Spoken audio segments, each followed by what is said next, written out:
I'm Geoff Dabelko here at the Woodrow Wilson Center in Washington, D.C., Director of the Environmental Change and Security Program, and it gives me great pleasure to welcome one of the longtime friends of our program here to join us, Roger Mark de Souza from the Sierra Club. Roger Mark, somebody who has been really a leader on working on integrated population health and environment programs in a larger development context, really all around the world, Latin America, East Africa, Southern Africa, and Southeast Asia. And so Roger Mark, I'd love to just ask you about what you see as the bottom line benefits of population health and environmental issues. I think it's a very good question. Thanks, Geoff. I would start by telling you a story. A few years ago, I went to Thailand with a team that was doing an evaluation and analysis of what had happened around the tsunami and how local villages and communities had been impacted.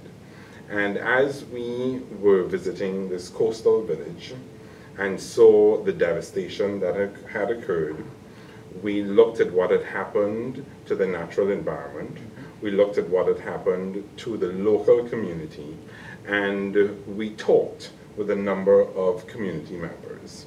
And I had this gentleman come up to me and say, I was here when it happened. I was here when I saw some of my family members get washed away. I have come in from a neighboring town because of the tourism industry and there were job opportunities here. I saw that we have cut away the mangroves and the natural protection for this area. Me and my wife have several kids. Some of them we lost in the tsunami. What could we have done differently? Why did this happen? And I think when we look at events, landmark events like this, for very vulnerable populations and countries and fragile ecosystems, we see a clear interplay of population, health, and environment issues that directly impact and make a difference in people's lives.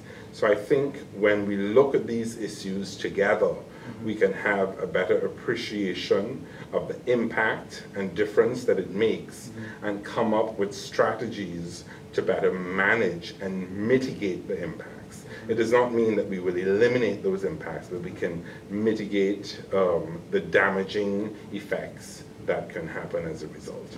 When I see communities have a better understanding of how these issues interact and have an impact on their lives, they become very energized and very enthusiastic and want to make a difference.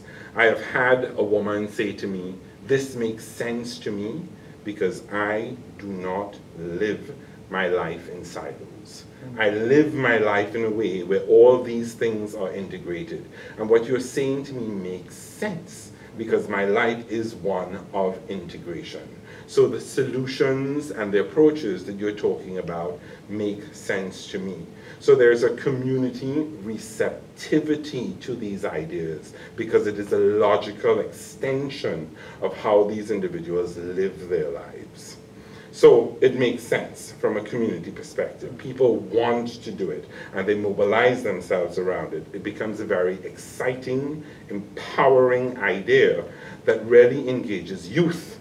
I have seen youth theater in the Philippines, in Thailand, in Madagascar, in Tanzania, in Guatemala, that look at these issues and say, this is an issue that is directly relevant to us.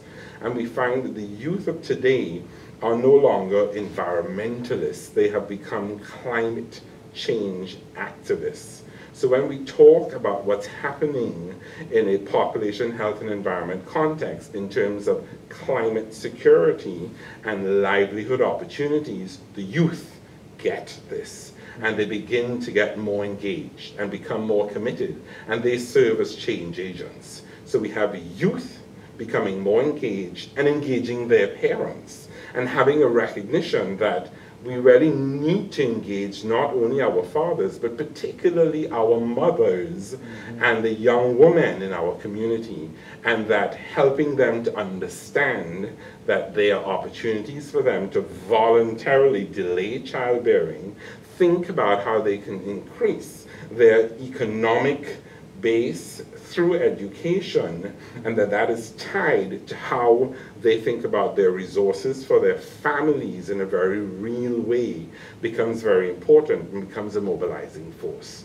So at an individual and at a community level, this is a very empowering, logical extension of how people live their lives. The challenge is, how do you take that at that scale, at the individual and at the community level, where it makes sense, where it's logical, where it's being successful, and do greater things. Think about, how can we apply this across greater scales? How can we better engage politicians? What does this mean for the corporate sector? What does this mean for collaboration across different systems and approaches? So that's when it begins to get a little bit more interesting, a little bit more fun. Yeah. Well, I think your story about the woman saying that integration makes sense, it really captures it. And I should say that Roger Mark has penned a piece that captures some of these insights, that was and is titled The Integration Imperative, one that is a focus piece that can be found on the Wilson Center's website. So we urge you to take advantage of that, and thank you, Roger Mark, for contributing that to the literature that allows us to share the insights that you've had from around the world. So thank you very much. Thank you.